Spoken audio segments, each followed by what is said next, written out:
अधिकाऱ्यांच्या अरेरावी विरोधात गुरसाळे ग्रामस्थांनी एकत्र येऊन आवाज उठवला आहे। नक्की काय केले पोलीस अधिकाऱ्यांनी अरेरावी, का संतापले एवढे ग्रामस्थ, पाहूयात सविस्तर वृत्त। वडूज गुरसाळे तालुका खटाव येथे युवकास मारहाण करण्याची घटना घडली। या मारहाणीनंतर चेन चोरीच्या परस्पर विरोधी तक्रार वडूज पोलीस ठाण्यात दाखल झाली आहे। मारहाण झालेल्या युवकाबरोबर आलेल्या पोलीस पाटील व अन्य कार्यकर्त्यास पोलीस अधिकाऱ्याकडून अरेरावीची भाषा वापरण्यात आली। याच्या निषेधार्थ ग्रामस्थांनी दिवसभर गावातील सर्व व्यवहार बंद ठेवले। त्याचबरोबर वडूज रस्त्यावर सुमारे 5 तासापेक्षा अधिक काळ रस्ता रोको आंदोलन केले।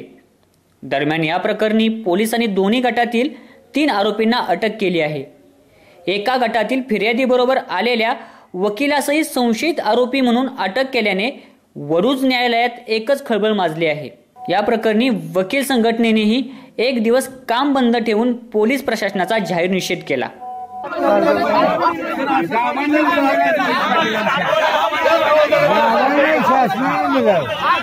शासनाने टार्गेट ठेवलं आमच्या गावाने, त्यांना निवडून दिलं।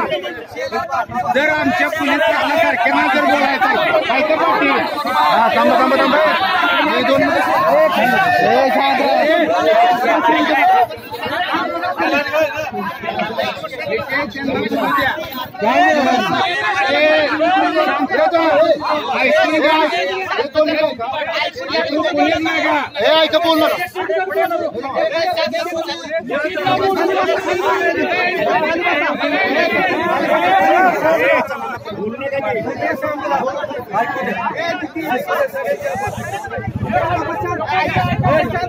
ऐकून घ्या, सगळं सविस्तर ऐकून घ्या।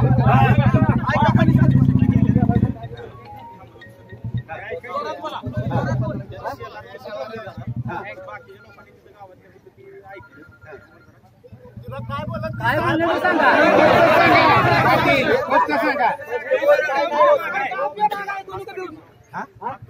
काय म्हणू एखादी गोष्ट कुणीही बोलणार, माझ्यासारखा सर्वसामान्य एखाद्याची बोलायची सवय असते, हात नाचवून बोलायची सवय असते, त्या प्रमाणात डायरेक्ट म्हणलं की हात तोडला जाईल, तुझा हात खाली कर, ही काय प्रशासनाच्या माणसाला दाबायचं तर सामान्य माणसाची काय अवस्था होईल? त्याला सस्पेंड आम्ही केलं की विचारणा केली तर विचारायला येत